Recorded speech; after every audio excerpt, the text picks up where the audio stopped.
What's up guys? Today's video is all about how to successfully manage multiple areas within your life at the same time. This is such an important area because so many people, in fact, I would say most people really struggle to do this. Keep the plate spinning in all of the important areas for them, but on top of that, being able to work towards the goals that are important to them to drive their life forward more in line with what they ultimately want.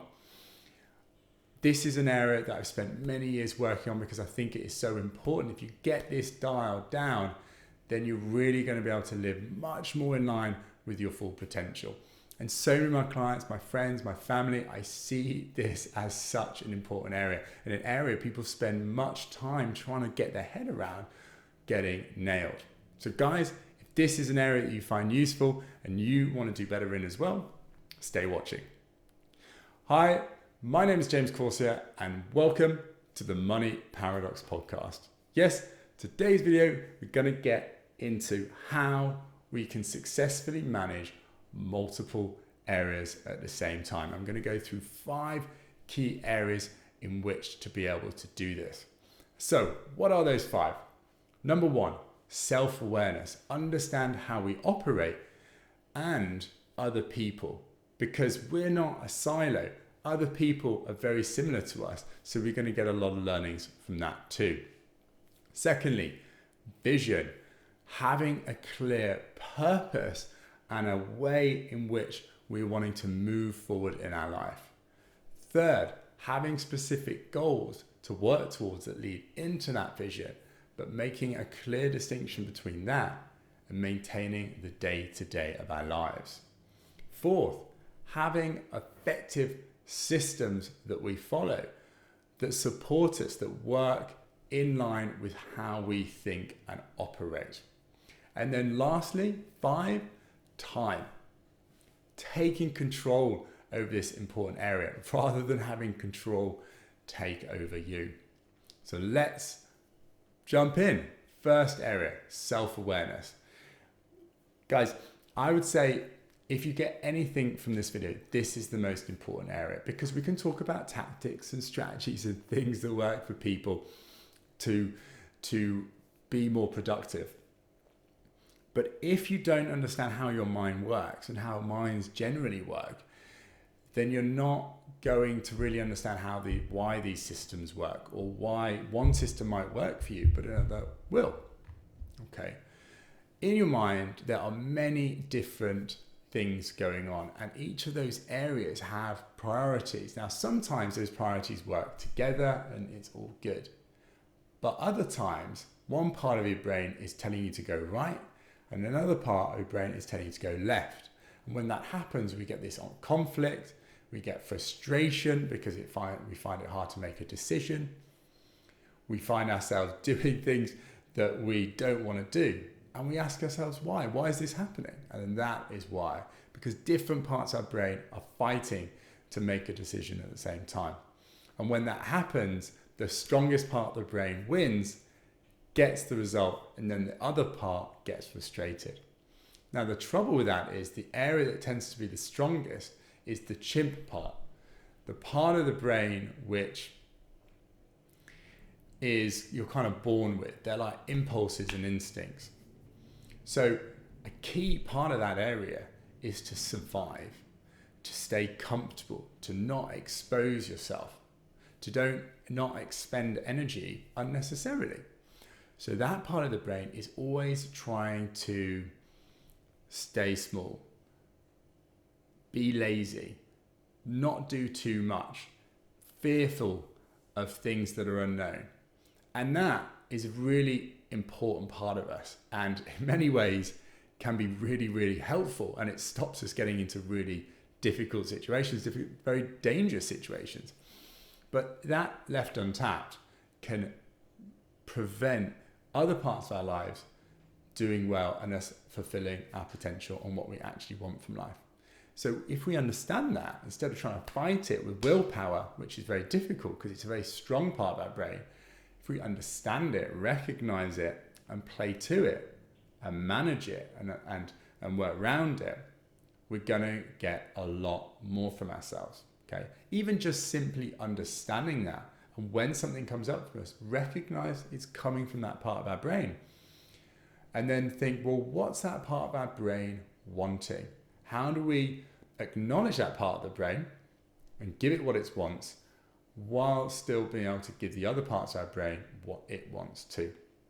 So if a cake is presented to us and we don't want to eat the cake because we're on a diet and we want to stay fit and healthy, but that part of our brain's wanting to eat it, what do? Well, we've got to think, well, how do we acknowledge that part of the brain? Can we say you can have a cake once a week or after you've done certain things, or help explain to that part of the brain why, yes, we could have it and we'd feel good, but ultimately overall, that wouldn't work out for us, right? It wouldn't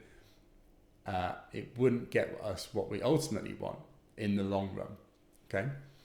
So first, get that self-awareness, understand how we think, and everything else is going to be a lot easier.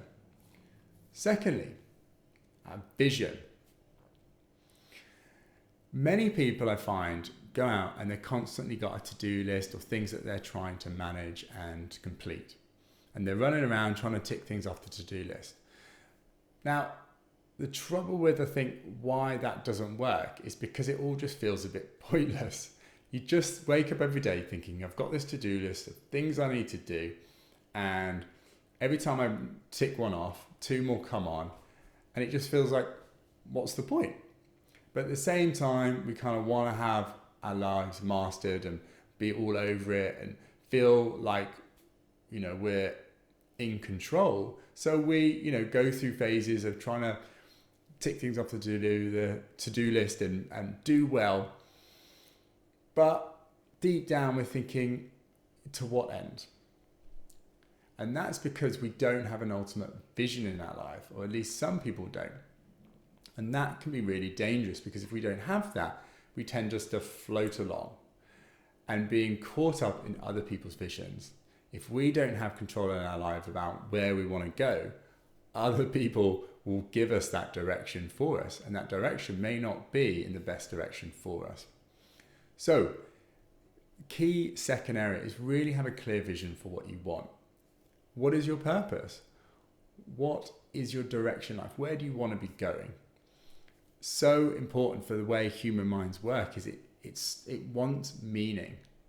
Man's Search for Meaning is a very famous book. If you haven't read it, I would highly recommend it, by Viktor Frankl. It really covers this area well. The mind is constantly looking for meaning, and if you don't give it meaning, it will find itself meaning. So very important way is to get the most from ourselves is to think, well, what do we want from our lives? And then if everything is flowing towards that, we're going to be pulled towards what we need and want to be doing in life, rather than having to constantly push, I've got to do this, I've got to do that. If I've got a clear vision that I'm really bought into, then all of these other things that I know I need to do, I'm just going to get it done, because that vision is so strong for me. I've got so much strength in wanting to achieve that vision. A really clever way to make that vision even stronger and having that even bigger pull to just get all these things done in our lives is to make the vision big. And it can be big by encompassing more people. So rather than the vision just being you, your vision being your family, your friends, the world, the bigger the amount of people that affects, the more the brain is more likely to get pulled towards achieving it. The other way is just simply through importance. If you feel like that vision that you have is just so vital, it's life or death if you achieve that vision, that if you get that vision, so much is going to come from it, right? If you have that, you're going to be driven towards achieving that vision so much more. And again, everything that you know you need to do to make that vision happen will just naturally occur, rather than constantly having to make it happen. Look at the most successful people in the world, the ones that are constantly just managing so many different areas, and just doing so much in their lives every day. Look at those people. I can pretty much guarantee 99% of those people have a huge, huge vision in which they feel pulled towards achieving. Third, goals versus the day-to-day. We have this whirlwind of the day-to-day, right? Each day we've got up, we've got this whole list of responsibilities and things we've got to do. Yes, we've got to acknowledge that. But it's also important to acknowledge what are the specific goals that we want to work towards. So we've got our vision. Okay, well, how do we break that down? What's that next goal that we want to be working towards, that outcome that once we've got it, we've effectively moved in a very strong way towards our vision? We need to keep both of those things in our minds, because if we don't have them both, it will all feel a bit pointless. We'll just feel like we're working really hard just to tread water. We're like running on a hamster wheel, right? We're running fast, we're keeping momentum, but we're not really going anywhere. And if we don't feel like we're going anywhere, we're not going to feel fulfilled. We're not going to feel like what we're doing is accomplishing anything. We're not progressing, okay? So if we feel like we're also moving forward as part of what we're working on, that will give us the fuel in which to get up and do all of the things that we need to do and want to do. So, but in that, we don't want to get overwhelmed. I see so many people, they have like 5, 10 different goals they're working on at the same time. And it's tempting, right? All these areas that we want to work on, so many things. But when you get to like 5 or 10 different things you're working on, you just spread yourselves too thin. It feels overwhelming. You don't feel like you're getting enough progress at any one time. You're constantly picking one thing up, dropping another thing down to focus on something else, and you never really get anywhere. And so therefore you just kind of stop, you give up. So if you are working on some goals, it needs to be 1, maximum 2. So you're really clear. Every day you get up, you're like, what is my goal for this period, these 3 months? Okay, it's that. What am I doing today to get me towards that? There's no other distraction. That is the thing that you're working on. And when you get that goal, you've achieved that goal, boom, then you move on to the next goal, the next outcome, and work towards that, because that is so much more effective. Yes, we're talking about managing multiple things, but trying to hold 5 different things at once and do well in those versus 1, there's countless studies been done on this. It is by far the most effective way to just focus on one thing, get that done, and then move on to the next thing.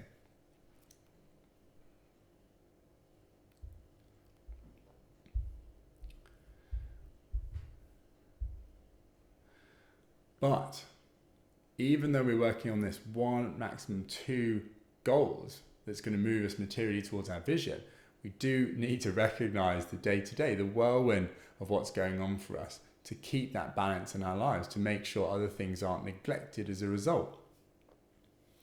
So to do that, we want to have, and this is coming into our 4th area, which is systems.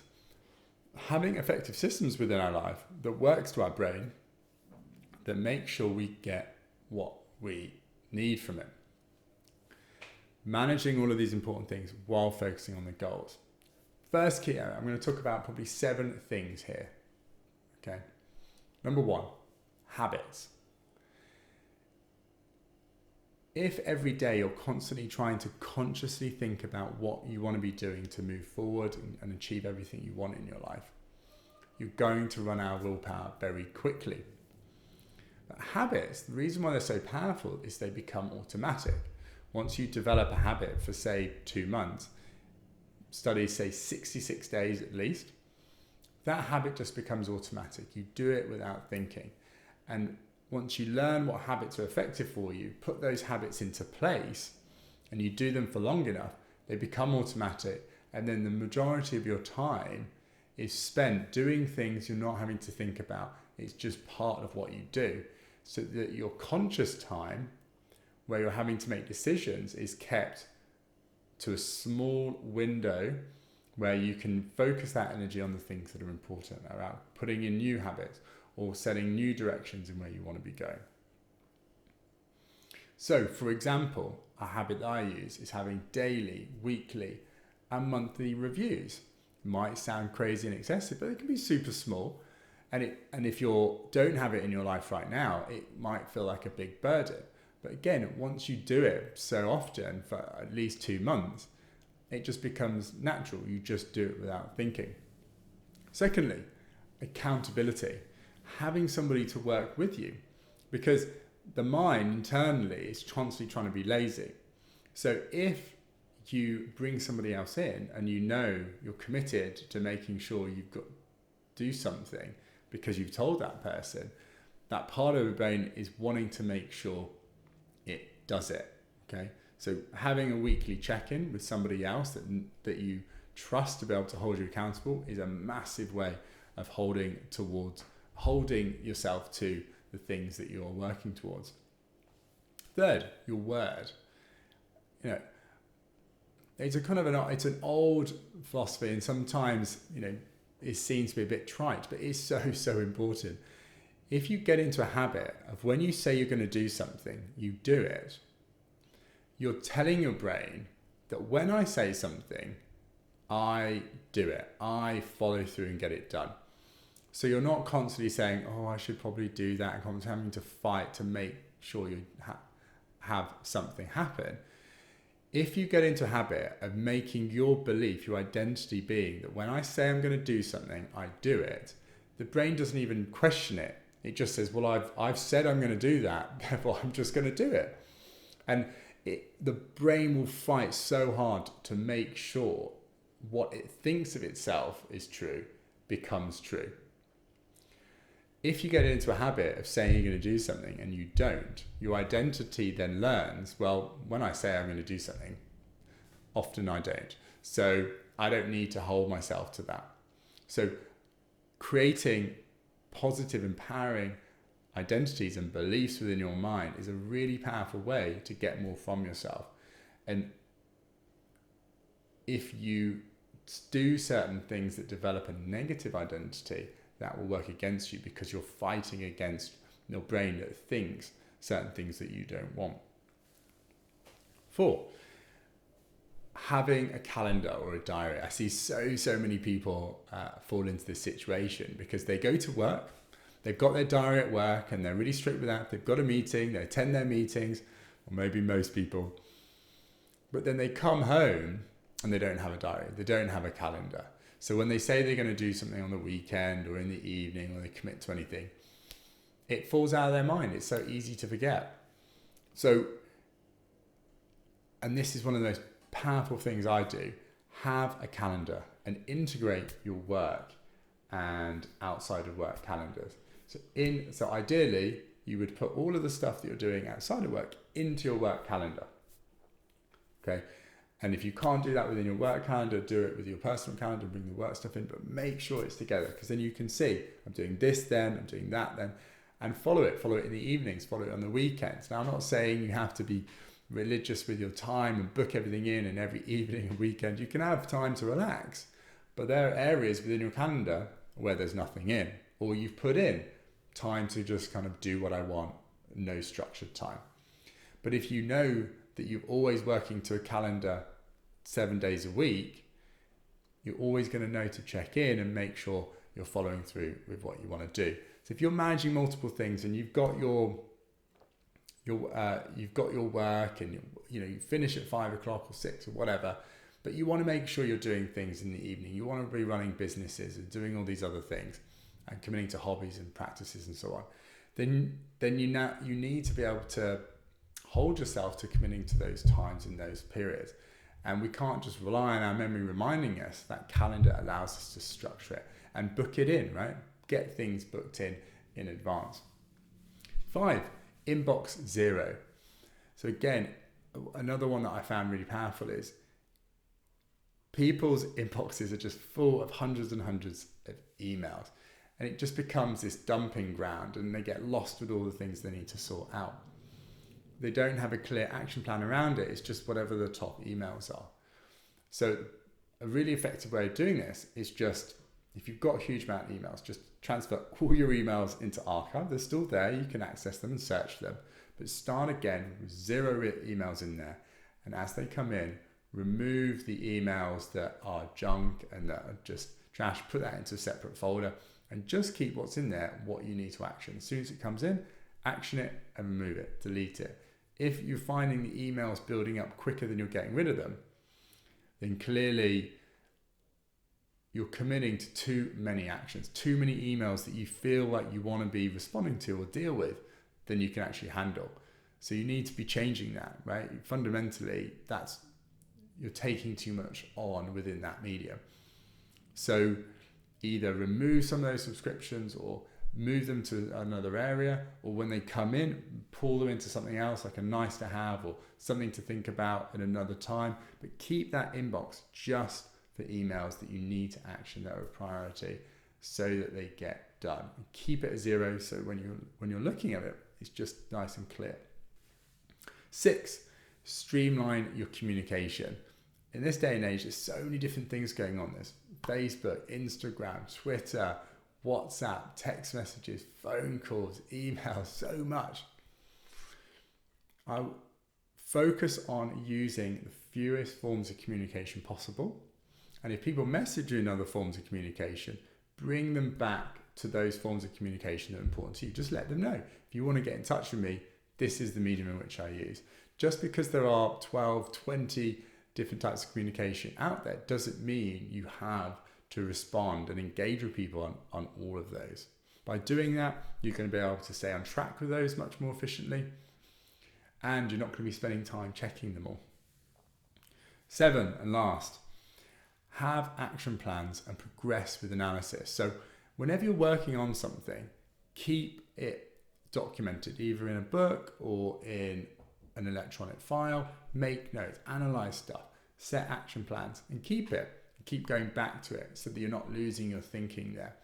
By doing that, it allows you to really build out your thoughts and expand on it as you move forward and keep referencing those areas.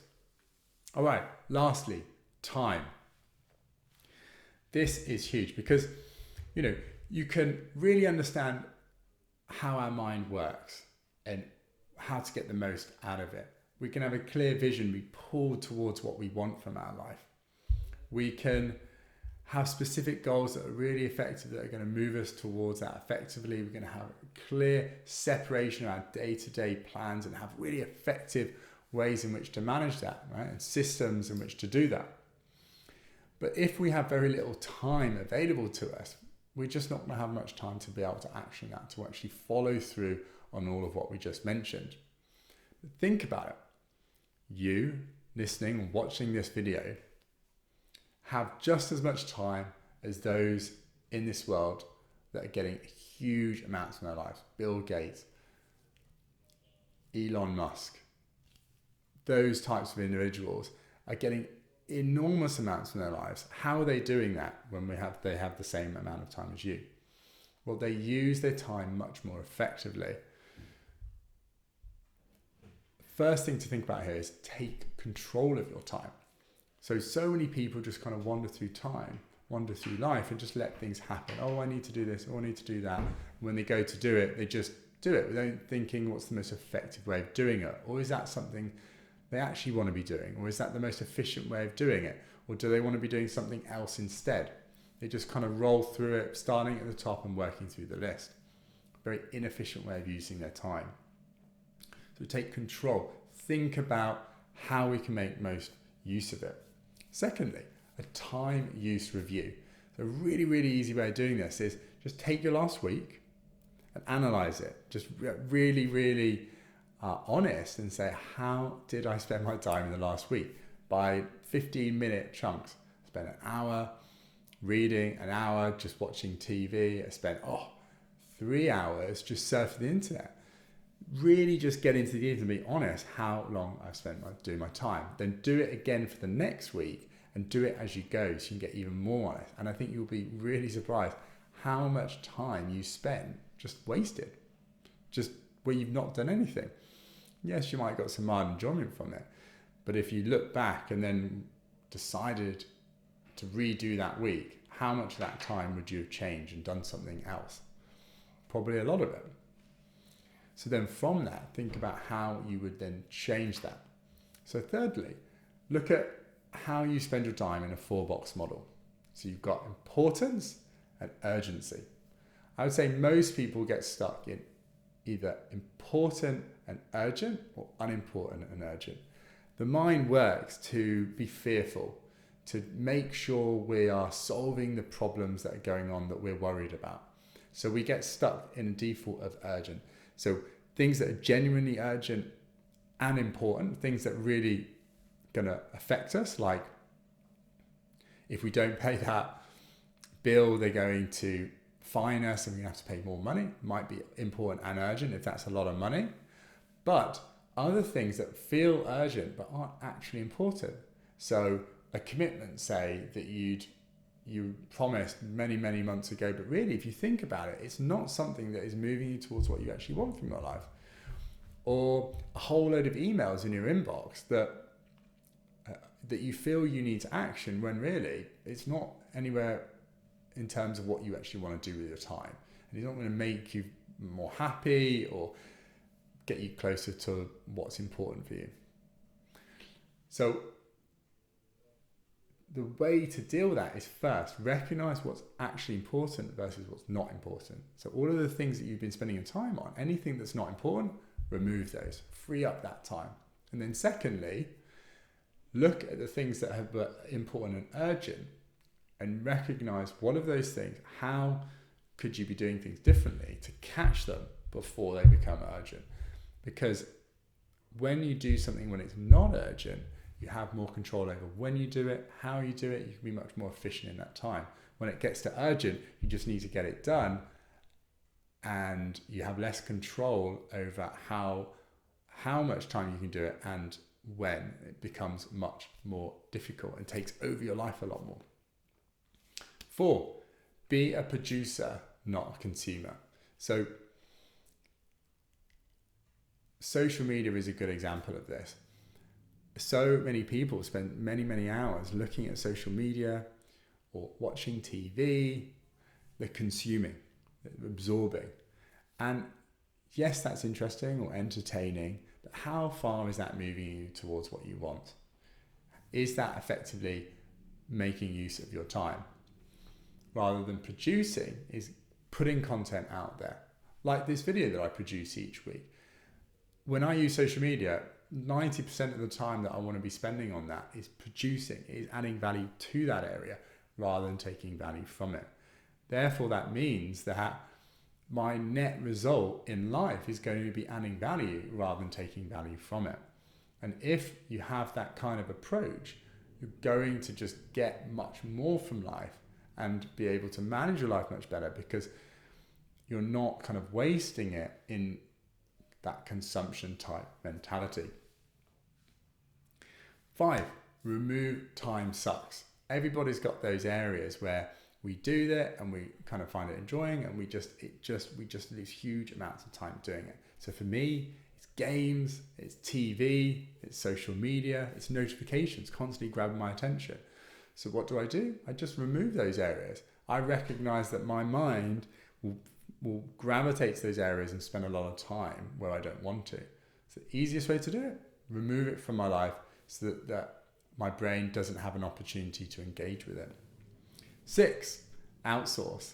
So areas that you could find somebody else to do it for you cheaper, or you find that area less enjoyable than somewhere else.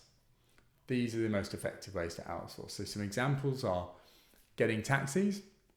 Okay, if by getting a taxi you can work on something and get value from that time more than the time, the amount of money you're spending on that taxi. Food, again, if you can buy ready-made food that's still healthy and so on, but save time by doing it and be able to use that time doing something else, we can get more value from it, more enjoyment, make more money in other ways. Perfect. Getting a cleaner, virtual assistant, Amazon, so that you can spend less time having to think about where you're going to buy it, what you're going to buy. You just search on Amazon, done, it gets delivered to you rather than spending half a day going out and buying something. Effectively, looking at the things that you do in life and saying, well, of these things that I do, which areas could I outsource, get somebody else to do so I can spend more time doing things that I enjoy more and make more money in those areas then it's costing me to outsource those other areas. Lastly, being able to say no. So saying no more than saying yes. Really, really big one. A lot of people struggle with this. People ask them for their time or commitments and so on. People find it very difficult to say no. So they find themselves saying yes, then getting frustrated they've got to get all these commitments around doing it. If you learn to be able to say no to those things that you don't want to do, or I'm going to move you towards what you actually want, you're going to have a lot more time to be able to dedicate to those things that are important to you. If you struggle in this area, a really effective way to do it is just pivot the other way. Really just practice saying no to like as many things as possible, even more things than you would normally do, just to get used to be able to say no and how you need to manage that and feeling how you feel when you say that. Might sound silly, but this is an area that a lot of people struggle with, and when you get it nailed, it is really, really powerful. Another really good way of dealing with this is to think about different ways you can say no while maintaining a good relationship. So if somebody, your family, your friends, work colleagues, ask you to do something, but you don't want to do it, and you know it's not a good use of your time, thinking about how can you do that in the best possible way. So you're still maintaining that relationship, you're still coming away from that situation in a good way, right? Because if you don't, then you could handle that poorly, say no, alienate that person, and then get a big fallout, and then your mind goes, don't want to do that again. I'm just going to say yes because it's easier, it's safer, and I avoid confrontation. So, in summary, 7 areas to be able to manage multiple different areas at the same time. 1, self-awareness, really understanding how we operate and playing to that. 2nd, having a really clear vision in which you can direct your attention towards that will pull you towards a real important purpose in your life rather than just getting caught up in the day-to-day. 3, having specific goals that you can be working towards in the medium term that will get you towards that vision, and keeping separation between that and the day-to-day whirlwind of life. 4, having systems in your life, ways in which you can manage your life and manage all these important areas at the same time, so that in an automatic way, in a simple way, you're being able to follow through on all of these commitments. And then lastly, 5, time, taking control of this area rather than having it control you, getting the most from your time and making sure your time is spent in an efficient way and on things that are most important and are in line with what you actually want, rather than just getting caught up in doing things that aren't. Guys, I hope you found this video useful. If you did, please do like it, subscribe to my channel so you can be seeing my weekly videos. Share it to those that you think would benefit from it too. That's all from me. I hope you have a great week, and I'll see you soon. Bye-bye.